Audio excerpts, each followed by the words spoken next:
عز وجل في القرآن المجيد والفرقان الحميد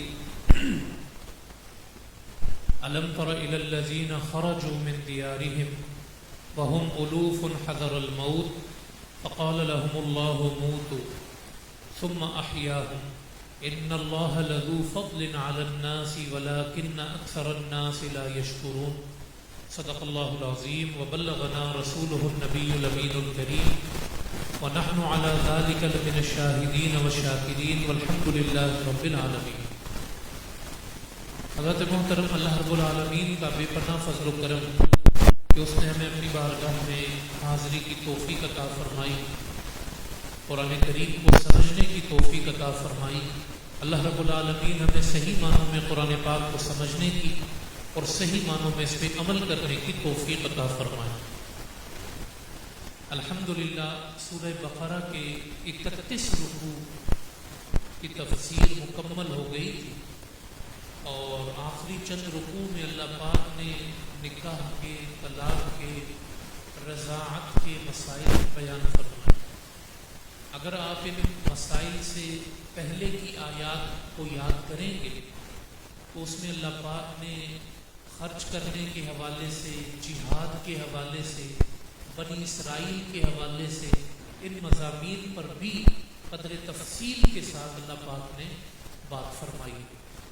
اب ان مسائل کے بیان کے بعد دوبارہ اللہ پاک نے بنی اسرائیل کے کچھ واقعات کہ جو حالات سے مطابقت رکھتے تھے صحابہ کرام رضوان اللہ تعالی علیہم اجمعین کے، تو ان کو بیان فرمایا اور ان کے جہاد کے واقعات، ان کی جنگوں کے واقعات اور ان پر مصیبت کے وقت جو ان کا بہیو تھا، آزمائش کے وقت جو ان کا بہیو تھا، وہ کتنے وفادار تھے، کتنے اللہ سے جڑے ہوئے تھے، کتنے اللہ سے دور تھے، یہ سب آگے اگلے 2 رکوع میں اللہ پاک نے پھر اس کو ڈیٹیل سے بیان فرمایا۔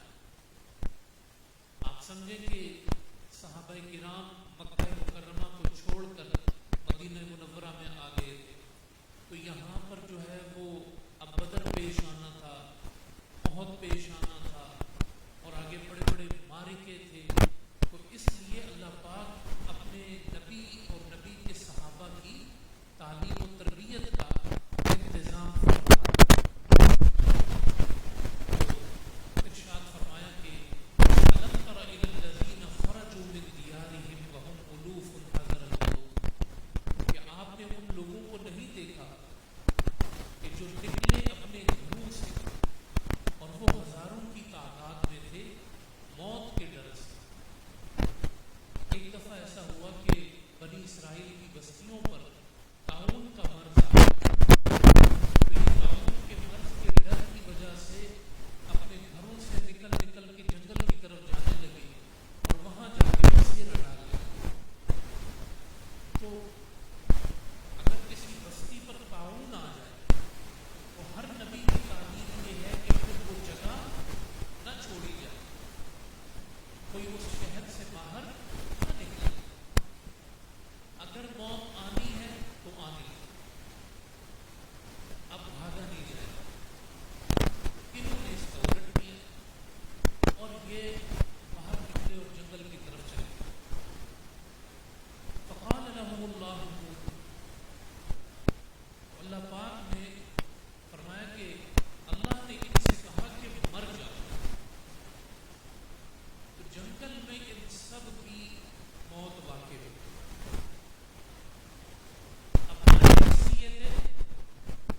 زندگی بچانے کے لیے جو اللہ ہے اس کے ایک حکم سے سب جان سے گئے۔ پھر تفسیر میں آتا ہے کہ اللہ کے نبی حضرت حزقیل علیہ السلام، حزقیل ان کا یہاں سے گزر ہوا تو آپ نے ہاتھ اٹھا کے دعا کی کہ یا اللہ ان کی غلطی کو معاف کیا جائے، تو اللہ پاک نے اپنے نبی کے اٹھے ہوئے ہاتھوں کے وسیلے سے جن کو ایک حکم سے موت عطا کی تھی اللہ نے ان کو دوبارہ زندہ کر دیا۔ ثم احیا، اللہ نے پھر ان کو زندہ کر دیا. ان اللہ لذو فضل علی الناس، اللہ فرماتا ہے کہ اللہ اپنے بندوں پر بڑا فضل فرماتا ہے. وَلَكِنَّ أَكْثَرَ النَّاسِ لَا يَشْكُرُونَ، لیکن اکثر لوگ اللہ کا شکر ادا نہیں کرتے. تو اس آیت کریمہ سے یہ پتہ چلا کہ دنیا کا کوئی بھی انسان کسی بھی چیز سے بھاگ سکتا ہے مگر موت سے نہیں بھاگ سکتا. تو جب موت سے بھاگ نہیں سکتے تو پھر ایک ہی حل باقی رہ جاتا ہے، موت کی تیاری کرنا. جب آپ موت سے بھاگ سکتے ہیں تو بھاگ جائیں، نہیں بھاگ سکتے تو پھر موت کے بعد جس کے قبضہ قدرت میں آپ نے جانا ہے اس کے سامنے کھڑے ہونے کی تیاری کر لیں. تو موت سے آپ جو ہے وہ فطرتاً تو بندہ ڈرتا ہی ہے، ظاہر ہے موت ایسی چیز ہے، مگر ذہنی سطح پر ایک مسلمان کو تیار رہنا چاہیے کہ موت اپنے رب سے ملاقات کا ذریعہ بھی ہے، اصل گھر کی طرف پلٹ کر جانے کا ذریعہ بھی ہے. پھر فرمایا کہ وقاتلوا فی سبیل اللہ، اور جہاد کرو، قتال کرو اللہ کی راہ میں. وَاعْلَمُوا، اور جان لو کہ ان اللہ سمیع علیم، بے شک اللہ تعالیٰ سننے والا اور جاننے والا ہے. اب جہاد کا حکم اللہ پاک دے رہا ہے کس کو؟ صحابہ کرام. اب بدر پیش آنا ہے آگے. پیچھے والی آیت سے اگر اس کو جوڑ کر دیکھیں گے تو ہم اس کا خلاصہ کیا نکال کر آئے کہ موت سے ڈرنا نہیں چاہیے. تو اگر موت سے ڈرنا نہیں چاہیے تو بدر سجتا ہے تو سج جائے، میدان جنگ کا طبلہ بجتا ہے تو بج جائے.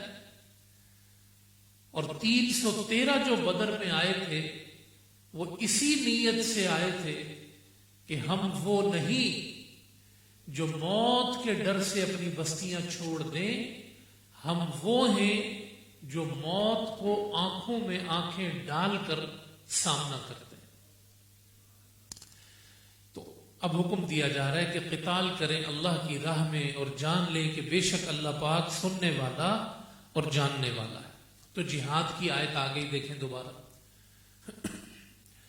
پھر فرمایا کہ من ذا الذی یقرض اللہ قرضا حسنا، کون ہے جو اللہ کو قرض دے قرض حسن.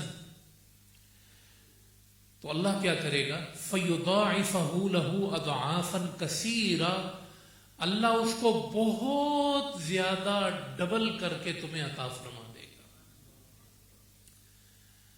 تو جہاد کے وقت جہاد بالنفس کا بھی حکم دیا، اپنی جان کے ذریعے جہاد کرنا، اور ساتھ ہی جہاد بالمال کا بھی حکم دیا کہ اللہ کی راہ میں بوقت جہاد مال خرچ کرنا پڑے تو پیچھے مت ہٹنا، اللہ کی راہ میں خرچ کرنا پڑے تو کبھی پیچھے مت ہٹنا. اور کتنا اللہ کا کرم اور محبت ہے اپنے بندوں سے کہ دینے والا وہی، عطا کرنے والا وہی، مال اسی کا، دنیا اسی کی، آخرت اسی کی، جنت و جہنم اسی کی، جانوں کا مالک وہی، مالوں کا مالک وہی. پھر بھی کہتا ہے کون ہے جو مجھے قرض دے گا. مطلب قرض دینے والے کی پوزیشن کتنی ہائی ہوتی ہے آپ دیکھیں. عزت دینے والی بات ہوئی نا، آپ مجھے قرض دیں دیں. آپ سوچ سکتے ہیں اللہ ہم سے کتنی محبت کرتا ہے، اللہ ہمارا کتنا مان رکھتا ہے، اللہ ہماری کتنی عزت رکھتا ہے. نہیں جی، ہمیں کتنے پیار سے مخاطب کرتا ہے. یہ آیت اس سے بڑھ کر شاید کوئی مثال نہ ہو. کون ہے جو اللہ کو قرض حسن دے گا؟ مگر یہ یاد رکھو اور اس پہ یقین رکھو کہ وہ لوٹاتا ہے،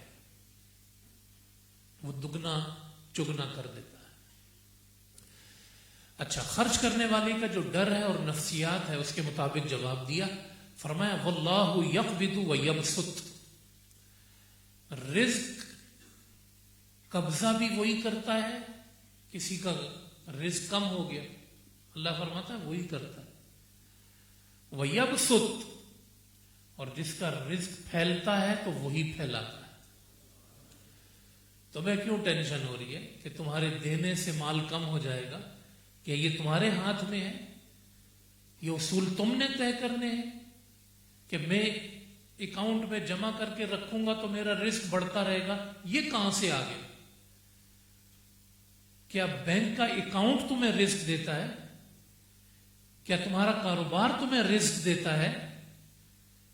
تمہاری انویسٹمنٹ تمہیں رزق دیتی ہے؟ کہاں رزق لیتا بھی وہی ہے، رزق دیتا بھی وہی ہے. تو جب سب کچھ اس کے ہاتھ میں ہے تو وہی تمہیں بتا رہا ہے کہ اس کی راہ میں خرچ کرو. وَإِلَيْهِ تُرْجَعُونَ، اور تم نے آنا بھی میرے پاس ہی ہے، پلٹ کر میرے پاس ہی آؤ گے. تمہارا اینڈ جب ایسا ہے تو پھر اللہ کے حکم پہ عمل کرو. اس کے بعد اللہ پاک نے ایک واقعے کو جہاد کے ضمن میں، آیات جہاد کے ضمن میں، ایک بنی اسرائیل کا بڑا دلچسپ اور بڑا اچھا واقعہ بیان فرمایا. حضرت موسیٰ علیہ السلام کا وصال ہو گیا تھا. اس کے بعد ان کے بعد آنے والے نبی ان کے ساتھی یوشع بن نون تھے، حضرت ہارون تھے. پھر اس کے بعد بنی اسرائیل جو ہے وہ ایک شہر انہوں نے فتح کیا، اس میں انہوں نے اپنے 12 قبیلے بنائے، کچھ ان کو عروج ملا، اور پھر آہستہ آہستہ ان کا عروج زوال میں تبدیل ہونا شروع ہوا. کئی صدیاں بیت گئی، تقریباً 300 سال بیت گئے. ایک قوم تھی، ان کو عمالقہ کہتے تھے. جالوت جو ہے وہ ان کا بڑا تھا، اور وہ ساحل روم پر رہتے تھے، مصر اور فلسطین کے درمیان. انہوں نے ان بنی اسرائیل کے علاقوں پر حملے کرنا شروع کیے، بیت المقدس پہ، اور ان کو اتنا کمزور کیا، شکست دی ان کو ان کے علاقوں میں. ان کے تبرکات تھے، وہ تبرکات اٹھا کے لے گئے، اور ان کی حالت اتنی خستہ ہو گئی کہ ایک غلام قوم کی طرح پھر یہ اپنے اپنے قبیلوں میں رہنے لگے، اور وہاں سے بھی کوئی ہجرت کر رہا ہے، کوئی چھوڑ کے جا رہا ہے، اور کوئی حال نہیں. تو اس وقت کے جو نبی تھے بنی اسرائیل کے، حضرت شمائل علیہ السلام، سیموئیل بھی ان کو کہا جاتا ہے، شین کے ساتھ اور سین کے ساتھ، وہ اس وقت موجود تھے. اب ان لوگوں کے اندر غیرت جاگی، حمیت جاگی، تو یہ اپنے نبی کے پاس آئے اور آ کر کہنے لگے ہمارے جینے کا کیا فائدہ، ہمارے تبرکات اٹھا کر لے گئے عمالقہ، اور ہمیں جو ہے وہ اتنا نقصان پہنچایا، اور ان کا ہم پر ایک طرح سے کنٹرول اور قبضہ ہے. تو کہا کیا کریں، آپ کیا چاہتے ہیں؟ تو یہ کہنے لگے کہ آپ ہمارے لیے نا ایک چیف کمانڈر، ایک بادشاہ مقرر کر دیں، وہ ہمیں منظم کرے، ہم جہاد کریں. انہوں نے کہا کہ تمہاری تاریخ یہ بتاتی نہیں ہے، تم بھاگ جاؤ گے. کہا نہیں، ہم جہاد کریں گے. تو انہوں نے ایک بادشاہ مقرر کیا جالوت کے مقابلے میں، جالوت سے لڑنے کے لیے، اور ان کا نام تھا طالوت. انہوں نے ان پر بھی اعتراضات کیے، اور بہرحال خلاصہ اس کا یہ کہ طالوت جو ہیں وہ فاتح ہوئے، انہوں نے فتح حاصل کی. اور پھر طالوت کے بعد جو ہے، یہ طالوت حضرت موسیٰ علیہ السلام کے بعد آپ سمجھیں کہ بنی اسرائیل میں اس طرح ظاہر ہوئے کہ جیسے حضور علیہ السلام کے بعد حضرت ابوبکر صدیق رضی اللہ تعالیٰ عنہ ظاہر ہوئے. یعنی بادشاہت، فتح کی بنیاد ڈالی انہوں نے. حضور علیہ السلام کے تو فوراً بعد خلیفہ آگے سمجھے، لیکن بنی اسرائیل میں 300 سال کے بعد یہ خلافت راشدہ کا آپ سمجھیں کہ نظام قائم ہوا، کہ ایک اس طرح کا خلیفہ ظاہر ہوا کہ اس نے بیت المقدس، فلسطین اور یہ علاقے کنٹرول کر لیے۔ طالوت کے بعد حضرت داؤد علیہ السلام آئے ان کے نائب کے طور پہ، حضرت داؤد کے بعد ان کے بیٹے حضرت سلیمان آئے۔ یہ تین حضرت موسیٰ علیہ السلام کی آگے خلافت نے 300 سال بعد، آپ سمجھ لیں ان کا وہی کردار ہے بنی اسرائیل میں کہ جو کردار حضرت ابو بکر، عمر اور عثمان کا ہے امت مسلمہ۔ ان کی فتوحات بڑھتی چلی گئی، یہ متفقہ حکمران رہے۔ پھر جو حضرت سلیمان علیہ السلام کی آگے اولاد آئی نا، وہ تقسیم ہو گئی، اس میں یہودیہ اور اسرائیل دو ریاستیں دو بیٹوں کی الگ الگ ہو گئی، تو تقسیم ہوئی، تو وہاں سے پھر امت ان کی جو ہے وہ تقسیم کی طرف چلی گئی۔ مولا کائنات حضرت علی المرتضیٰ رضی اللہ تعالیٰ عنہ کا جو دور خلافت ہے وہ بھی تقسیم ہوا بعد میں، متفقہ نہیں رہا۔ تو میں نے شروع میں آپ کو سورہ بقرہ کے بتایا تھا کہ ہماری امت کے احوال بالکل یہود کے احوال کی طرح، تو اب یہ وہ مرحلہ آ گیا ہے۔ اس واقعے کے ضمن میں میں نے آپ کو ایک خلاصہ کر دیا کہ 300 سال کے بعد یہ دوبارہ ان کو 300 سال لگ گئے، سمجھ لیں آپ، اٹھتے ہوئے، وہ غیرت پیدا کرتے ہوئے، اور جتنے اٹھے تھے وہ بھی پلٹ گئے، پھر تھوڑے رہے بیچ میں، لیکن بہرحال وہ کھڑے رہے، اور اللہ نے جو کھڑا ہو جاتا ہے اللہ اس کو فتح عطا فرما دیتا ہے۔ جس نے لیٹنا ہے، ایک بندہ آپ کے پاس آئے، یار میرا یہ کام ہے، اور خود جا کے لیٹ جائے، تو آپ اس کا ہاتھ پکڑیں گے؟ یہ تو سادہ سا اصول ہے نا۔ آپ بولیں گے بھائی تمہارا کام ہے، تم کھڑے ہو، میں سپورٹ کروں نا، میں سپورٹ کرنے کے لیے کھڑا ہوں، اور جس کی سپورٹ کر رہا ہوں وہ ہے ہی نہیں میدان میں، تو کون کرے گا؟ تو اللہ کے دین کے لیے کوئی کھڑا ہی نہیں ہو رہا، اور دعا کیا کرتے ہیں، یا اللہ مدد کر۔ اللہ کس کی مدد کرے؟ اللہ کی مدد کے لیے کون کھڑا ہوا؟ کتنی پیاری آیت ہے سورہ محمد میں، فرمایا ان تنصر اللہ ینصرکم، اگر تم اللہ کی مدد کرو تو اللہ تمہاری مدد کرے، یعنی اللہ کے دین کی کھڑے تو ہو۔ حضور کے بعد حضرت ابو بکر کھڑے ہو، ایسی کی تیسی مسلمہ کی ہے جی، زکوٰۃ کے منکر کی ایسی کی تیسی، کھڑے ہو، لوگ ڈرا رہے ہیں یہ ہو جائے گا، ہو جائے گا۔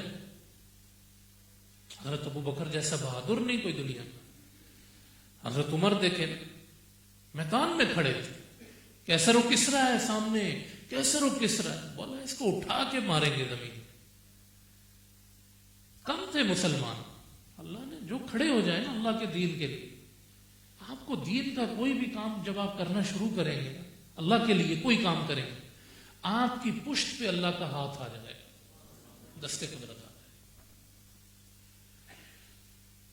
آپ کے سامنے لاکھ بھی ہوگا نا کفر۔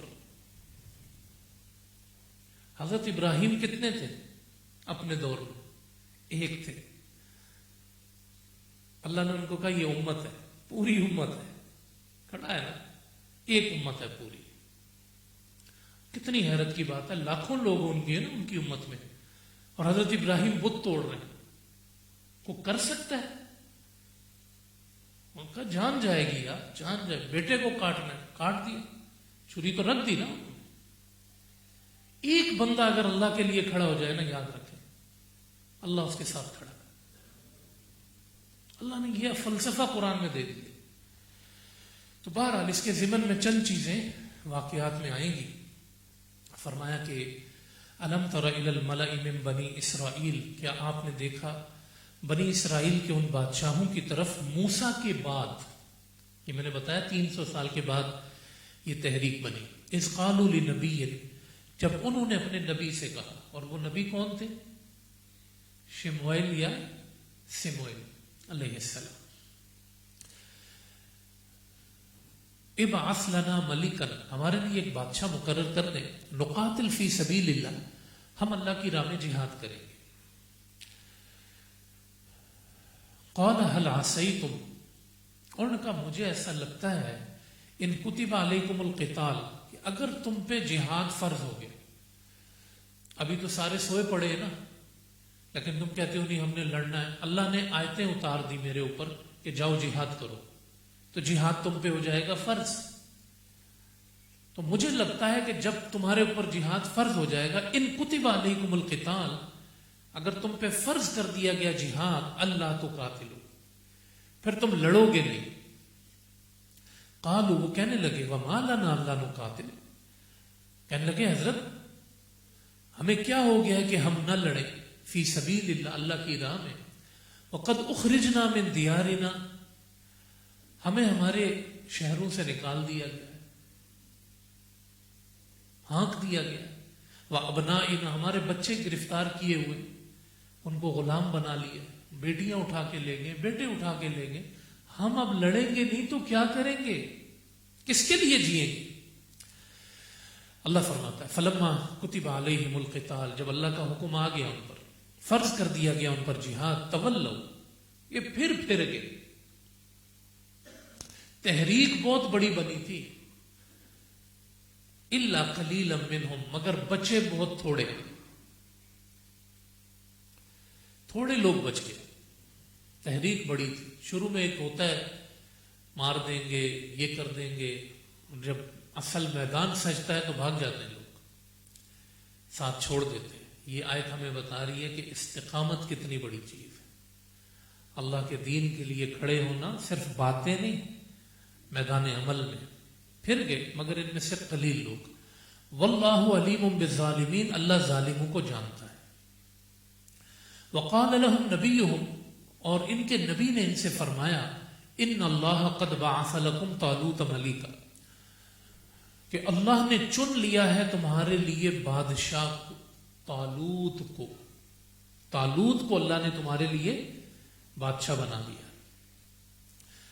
قالو، کہنے لگے اچھا اب ایک عام شخص تھے، نبی نے ان پہ ہاتھ رکھا تو اللہ نے بادشاہ بنا دیا. نہیں جی، اب ان کا نسب، جس نسب سے حضرت موسیٰ کا نسب آ رہا ہے، حضرت یعقوب کا نسب آ رہا ہے، وہ نسب یہ یہودیوں کے ہاں وہ نسب، اب وہ یہ اس نسب سے نہیں تھے، مالدار نہیں تھے، پیسے والے نہیں تھے، تعلقات والے نہیں تھے.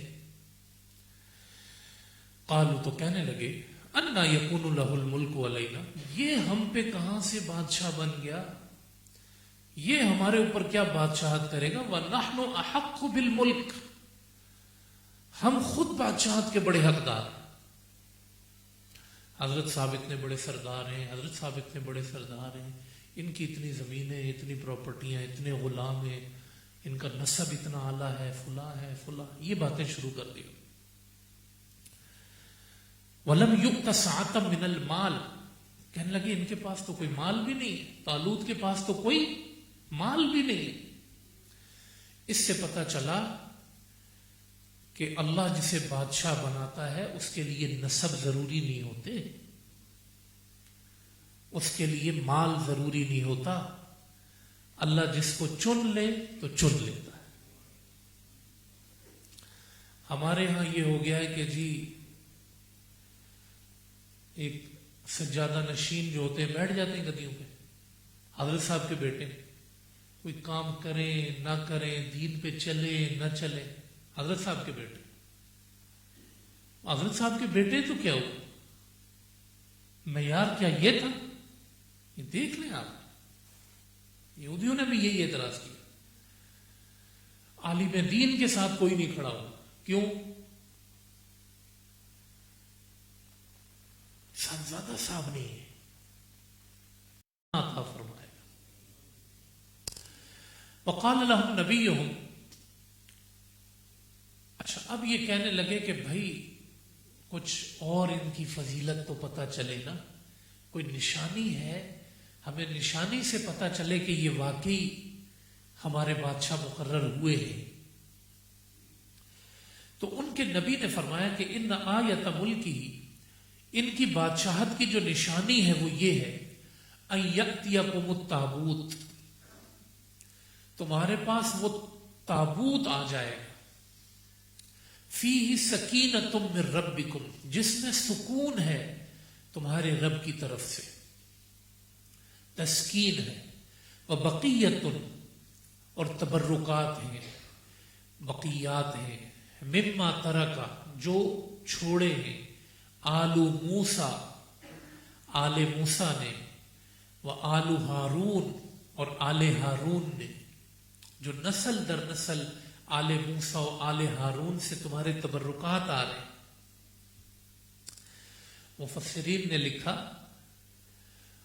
ایک صندوق تھا جسے بند کر دیا گیا تھا، اس صندوق میں حضرات انبیاء کرام کی تصویریں موجود تھیں، حتیٰ کہ حضور علیہ السلام کی بھی تصویر موجود تھی، اور اس طرح موجود تھی کہ حضور جلوہ گر ہیں اور آپ کے صحابہ آپ کے سامنے بیٹھے ہوئے۔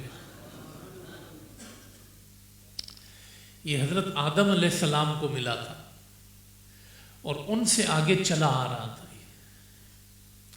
پھر حضرت موسیٰ علیہ السلام نے اپنا عصا اس میں رکھا ہوا تھا اور اپنا امامہ اس میں رکھا ہوا تھا، حضرت ہارون علیہ السلام کا امامہ اس میں رکھا ہوا تھا۔ یہ حضرت جو تبرکات تھے نبیوں کے، یہ بنی اسرائیل کی سب سے بڑی دولت تھی۔ آپ مجھے بتائیں جس میں اتنے تبرکات ہوں اور وہ صندوق اٹھا کے یہ کہیں لے جاتے تھے اگر، تو ان کو عزت فتح سب کچھ ملتا تھا، تسکین تھی، ان کی ساری تسکین اس صندوق سے وابستہ تھی۔ امالیکہ نے جب حملہ کیا ان پر، ان کے بچوں کو لے گئے، غلام بنایا، وہ یہ صندوق بھی لے گئے۔ صندوق لے جا کر انہوں نے اس کے ساتھ بے حرمتی کرنے کی کوشش کی، کھولنے کی، کھلا تو نہیں وہ، لیکن جو انہوں نے بے حرمتی کی تو ان پہ طاعون آیا، مختلف قسم کے امراض آئے، تکلیفیں۔ تبرکات کے ساتھ جو ایسے کرتا ہے نا، وہ نیست و نابود ہوتا ہے۔ تو اب بالآخر انہوں نے یہ کیا کہ اس صندوق کو ایک بیل گاڑی پر رکھا اور کہنے لگے کہ بس یہ جدھر بھی لے جائے اس کو بیل گاڑی لے جائے۔ وہ بیل گاڑی لے کر چلی ہے تو فرشتوں نے وہ صندوق اٹھایا ہے اور صندوق اٹھا کے لا کے واپس بنی اسرائیل کو دے دیا۔ اب وہ صندوق کا واپس آنا وہ نشانی بن گیا حضرت طالوت کی بادشاہت کی، جس کی اللہ نے خبر دی۔ کہا کوئی نشانی مانگتے ہو؟ کہا نشانی مانگتے ہیں۔ کہا نشانی یہ ہے کہ طالوت بادشاہ کیا بنے، اللہ تمہیں تمہارا صندوق واپس لوٹا دے گا۔ اور اس سے وہ لوگ بھی سبق پکڑے جو کہتے ہیں تبرک ممنوع، تبرک شرک۔ نبیوں کا تبرک شرک نہیں ہوتا ہے، نبیوں کا تبرک قوم کی سب سے بڑی دولت ہوتی ہے۔ وہ اتنا تو یہودی بھی مانتے ہیں یار، اتنا تو یہودی بھی مانتے تھے۔ ان کے کتنے نخرے ان کے دیکھیں آپ، ان کے اعتراضات کتنے، یہ گستاخ کتنے تھے جنہوں نے نبی تک مارے۔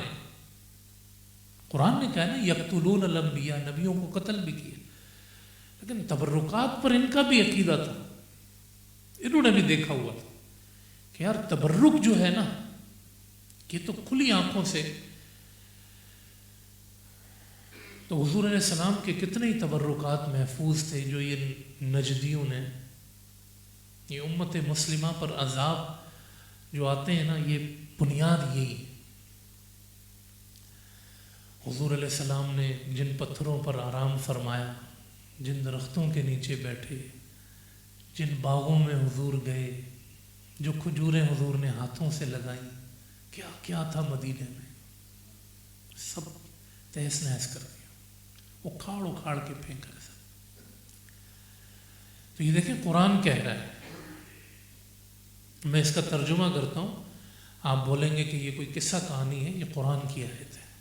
ان کے نبی نے ان سے کہا کہ طالوت کی بادشاہت کی نشانی ان یأتیکم التابوت، صندوق تمہارے پاس آ جائے گا، فیہ السکینہ، اگر کسی بندے کی بات ہوتی ہے نا، لوگ بولتے ہیں اللہ، تبرک کے اندر تسکین نہیں ہے، دل کا سکون تو اللہ کے ذکر میں ہے، شرک کر دیا آپ نے۔ بھائی زیادہ سمجھدار نہیں بن۔ اللہ فرما رہا ہے جو تابوت ہے، صندوق ہے تقدسات کا، اللہ فرماتا ہے سکینۃ من ربکم، اس کو تمہارے رب نے تمہارے لیے تسکین بنا دیا۔ رب کے ذکر میں بھی سکون ہے، نبیوں کے تبرک میں بھی سکون ہے۔ وہ نبی جب خدا کے برگزیدہ ہیں، ان کے کرتوں میں تسکین ہے، ان کے نالین میں تسکین ہے، ان کی ہر چیز میں تسکین ہے۔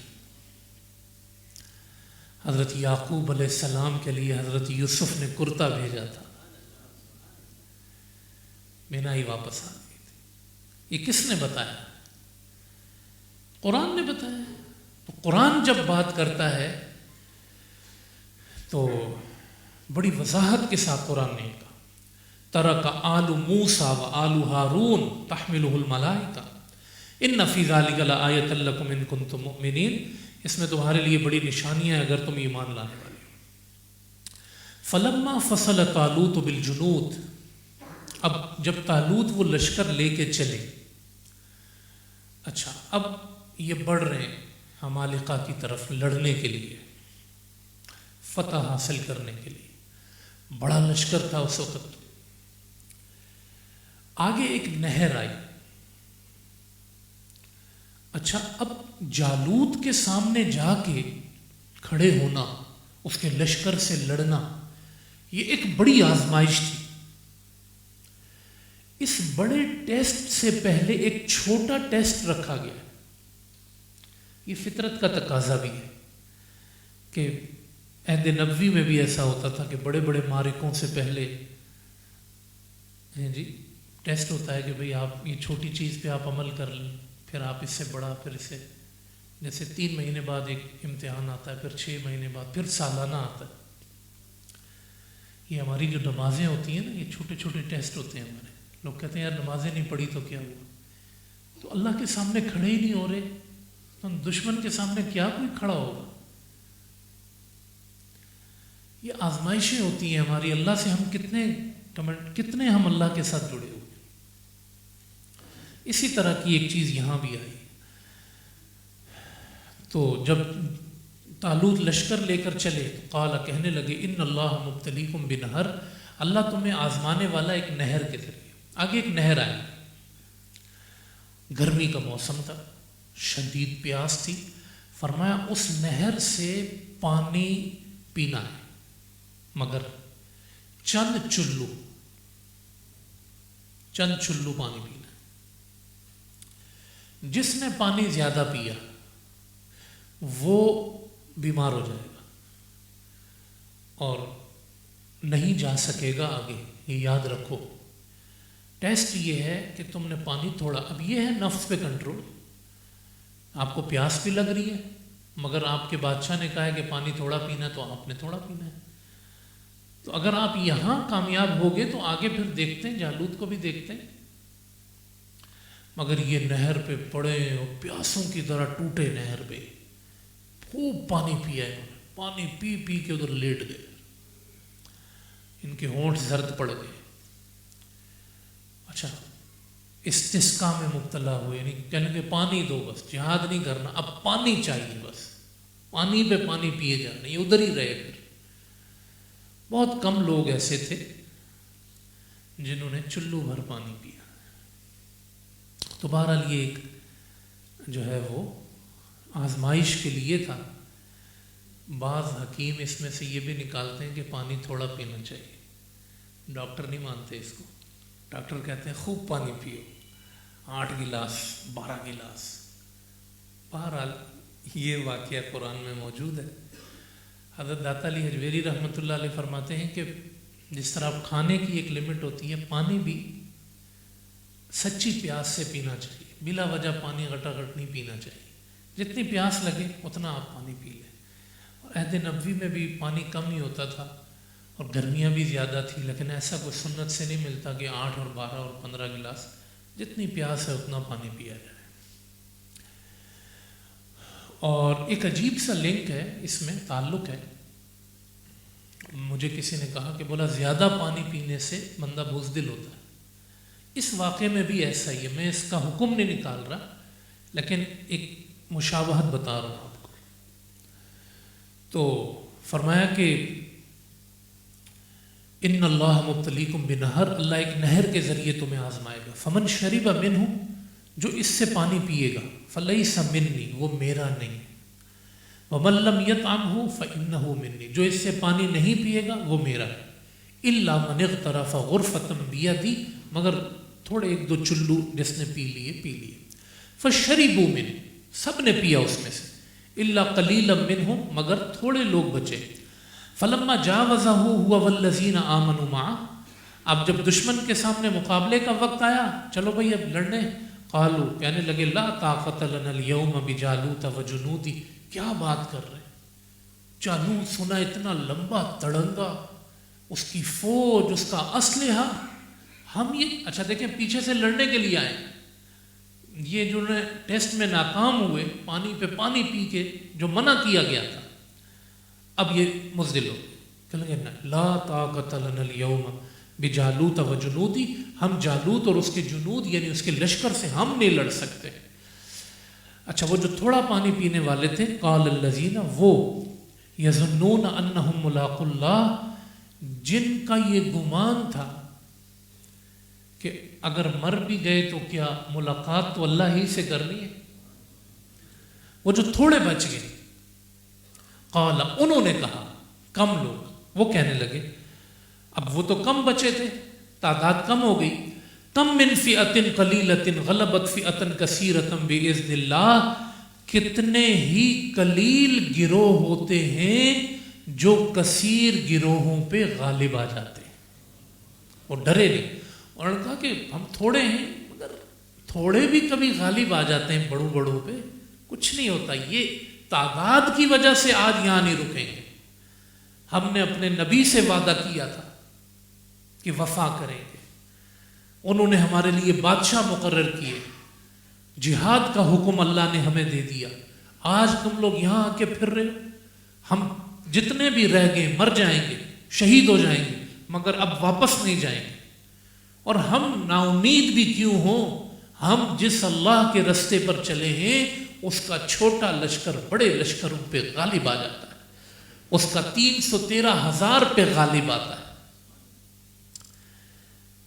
صحابہ کرام 3,000 2 لاکھ سے ٹکرائے، اور روم میں 3,000 تھے اور 2 لاکھ عیسائیوں سے ٹکرا گئے تھے۔ کم من فئۃ قلیلۃ غلبت فئۃ کثیرۃ باذن اللہ، یہ قرآن کا اصول ہے۔ تو واللہ مع الصابرین، اللہ صبر کرنے والوں کے ساتھ ہے، انہوں نے صبر کیا، پانی پینے میں بھی، ساتھ چلنے میں بھی۔ ولما برزوا لجالوت وجنودی، اور جب یہ پھر ظاہر ہوئے جالوت اور اس کے لشکر کے سامنے، اللہ اکبر، وہ ایک بڑی آزمائش، اکیلا جالوت ہی سامنے، اس نے پورے جسم پر وہ لوہے کے خود پہنا ہوا، کیا اس کا قد کاٹ، ایسا لگتا تھا کہ وہ سارے لشکر کو یوں کر کے اٹھا کے پھینک دے گا، پھر اس کی فوج الگ۔ جب وہ سامنے آیا، قالو، کہنے لگے، ربنا افرغ علینا صبرا، افرغ کے معنی ہے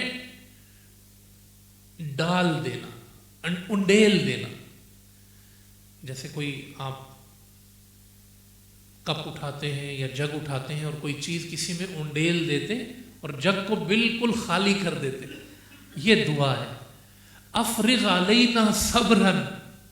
جب لشکر دیکھا نا، کہنے لگے یا اللہ آج صبر ہم پہ انڈیل دے، صبر کے بغیر آج کچھ نہیں ہوگا، ورنہ بڑا مشکل مرحلہ تھا۔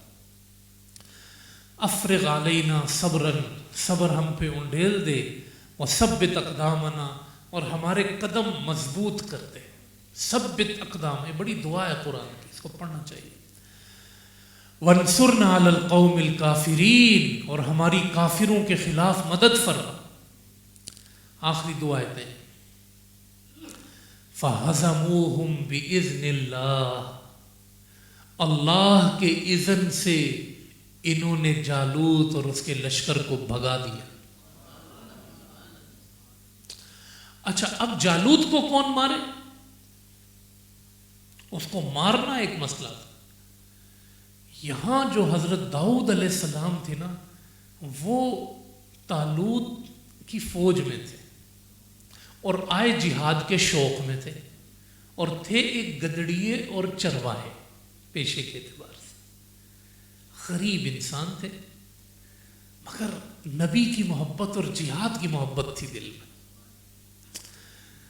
اب یہ اس لشکر میں، اب جالوت کو کون مارے؟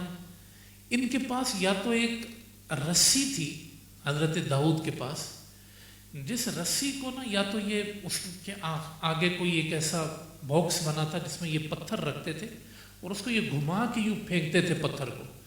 تو یہ کہتے ہیں کہ جو میرا بکریوں کا ریوڑ ہوتا تھا اس پہ اگر شیر بھی حملہ کرتا تھا نا تو کہتے تھے میں پتھر سے شیر کا جبڑا توڑ دیتا تھا۔ ان کا نشانہ بڑا پکا تھا۔ یا ہو سکتا ہے کہ وہ غلیل ہو جو یہ استعمال کرتے ہوں وحشی جانوروں کے لیے، نشانہ بہت پکا تھا، تو شیر کا جبڑا توڑ دیتے تھے، بائبل میں ان کا قول ہے۔ انہوں نے حضرت طالوت سے کہا کہ بادشاہ سلامت، ابھی یہ ایک عام انسان ہے، سمجھے، کہنے لگے مجھے آپ یہ دیں، میں اس کا کام کرتا۔ کہا تم کیا کرو گے؟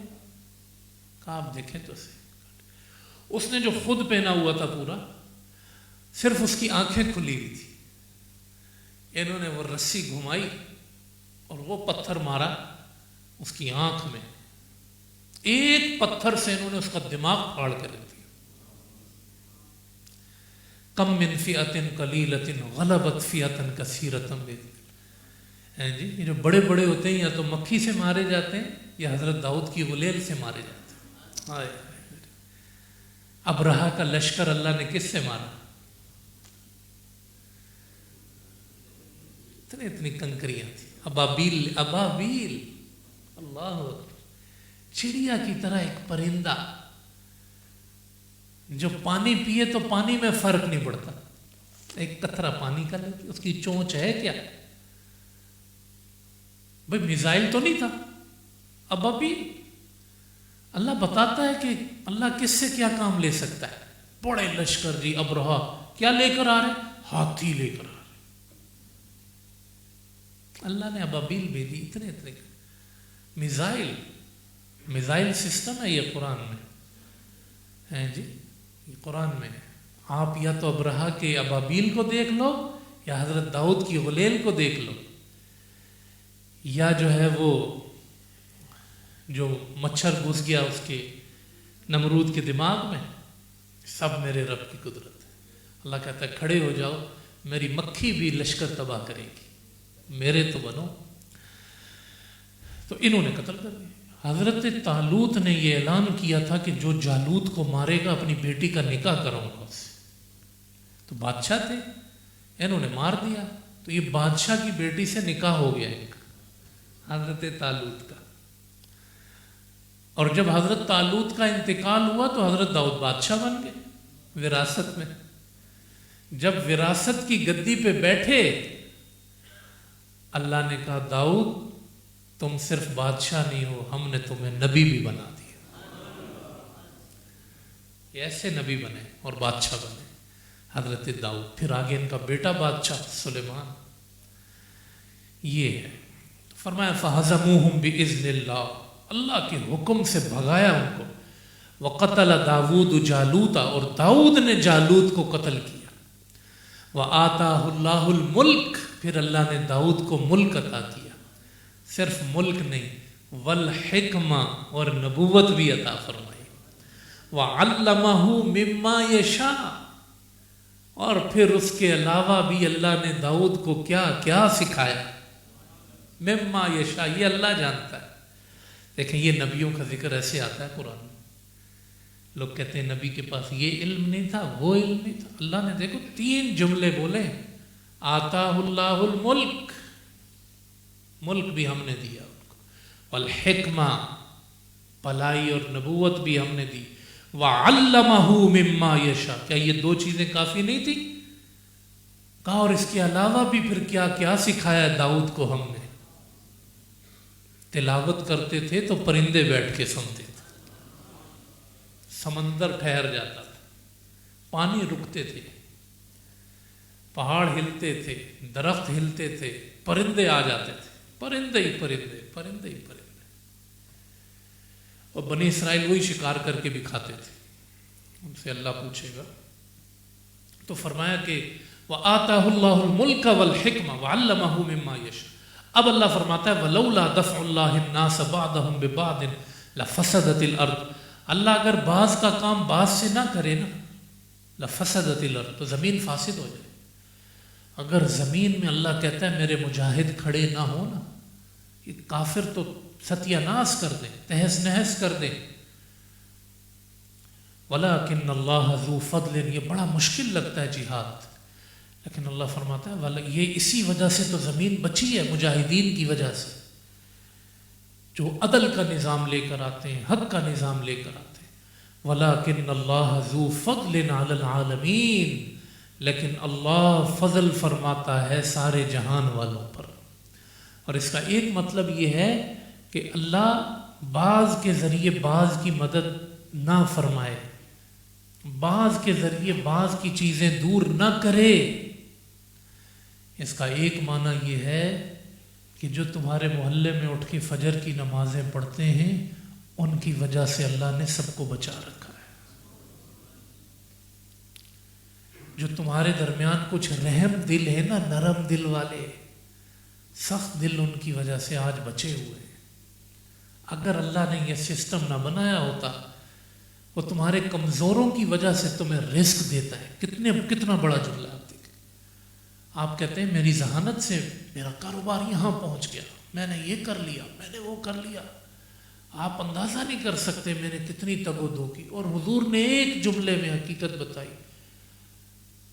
تگ و دو کے بعد کیا پیسہ ملنا لازمی ہے؟ تگ و دو کرتے رہو، نہیں آیا نہیں آئے گا. رزق کہاں سے آتا ہے؟ کہاں سے آتا ہے؟ اللہ فرماتا ہے تمہارے کمزوروں کی وجہ سے اللہ تمہیں رزق عطا فرماتا ہے. وَيَرْزُقْهُ مِنْ حَيْثُ لَا يَحْتَسِبُ. اور وہاں سے رزق دیتا ہے جہاں سے تم گمان نہیں کر سکتے. اس کا کیا مطلب سمجھتے ہیں؟ اس کا مطلب یہ نہیں ہے کہ کوئی، صرف یہ مطلب نہیں ہے کہ کوئی ذریعہ بن جائے گا اور ہمیں پتہ بھی نہیں چلے گا اور آ جائے گا. یہ مطلب نہیں ہے. جہاں سے تمہارا گمان نہیں ہے وہاں سے رزق آئے. اس کا مطلب کیا ہے؟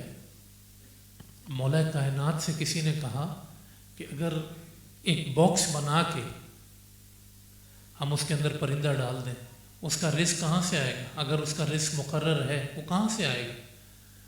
آپ نے فرمایا جہاں سے اس کی موت آئے گی. جہاں سے وہ آ رہی ہے نا موت، وہیں سے رزق آتا ہے. ہمیں کیا پتا کہاں سے ہے؟ اللہ کہتا ہے تجھے کیا گمان میں کہاں سے بھیجتا ہوں؟ میرے خزانے کے تھیلے کہاں کھلے ہوئے، کون سے آسمان سے اترتا ہے، تجھے کیا پتا؟ تیرا کیا گمان، تیری کیا سوچ، میں کہاں سے دیتا ہوں؟ تو نے آسمانوں کے دروازے کب دیکھے؟ تو نے میرے لشکر کب دیکھے؟ تو نے میرے خزانے کب دیکھے؟ وَلَكِنَّ اللَّهَ ذُو فَضْلٍ عَلَى الْعَالَمِينَ. لیکن اللہ جہانوں پر بڑا فضل فرمانے والا ہے. تل کا آخری آیت، تل کا آیات اللہ، یہ اللہ کی نشانیاں ہیں. نَتْلُوهَا عَلَيْكَ بِالْحَقِّ، بڑے حق کے ساتھ ہم آپ پر تلاوت کرتے ہیں. وَإِنَّكَ لَمِنَ الْمُرْسَلِينَ. اور آخری جملہ اس دوسرے پارے کا یہ آخری جملہ ہے.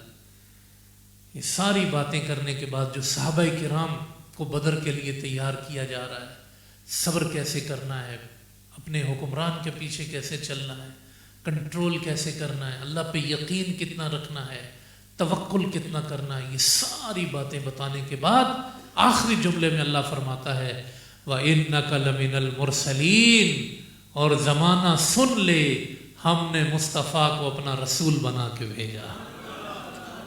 مدینے والے سن لیں، مکے والے سن لیں، عرب والے سن لیں، حجاز والے سن لیں، پاکستان والے سن لیں، اسرائیل سن لیں، اِنَّكَ لَمِنَ الْمُرْسَلِينَ، ہم نے آپ کو اپنا رسول بنایا، اور الحمدللہ ہم اس رسول کی امتی۔ اس واقعے کو اللہ پاک ہمارے لیے ہدایت کا ذریعہ بنا دے۔ یقین دیکھیں، اس میں جہاد بھی یقین، خرچ کرنا بھی یقین، چھوٹے لشکر کا بڑے لشکر پر غالب آنا بھی، یہ سب یقین سے ہوتا ہے۔ زندگی میں جس کام کے لیے کھڑے ہونا، نیک کام ہو، کاروبار ہو، جو بھی ہو، اللہ پہ بھروسہ رکھ کے جو کام شروع کرو گے اللہ کرے گا، مکمل کرے گا اللہ اس کو۔ یہ آیت مومن کو اللہ پر یقین سکھاتی، ہاں اس کے رستے پر چلو، اس کی مدد چاہیے اور سود نہیں کھاؤ، سود بھی چاہیے، اس کی مدد بھی چاہیے، اس کے ہو جاؤ۔ پھر تمہیں بھلے لگے کہ اب تھوڑا آئے گا، کم آئے گا، یہ تمہارے کام نہیں ہے۔ اگر تم اللہ کے ساتھ کھڑے ہو، اللہ تمہارے ساتھ کھڑا ہے۔ یہ اس رکوع کی تفسیر ہے۔ کیا ہمارے دل میں وہ یقین مضبوط ہوا؟ کیا آپ کو قرآن کا یہ پیغام پہنچا؟ کیا اس مجلس سے آپ نے یہ سیکھا؟ اللہ ہمیں اپنی عبادتوں پر استقامت نصیب فرمائے۔ حسبی ربی جل اللہ ما فی قلبی غیر اللہ، نور محمد صلی اللہ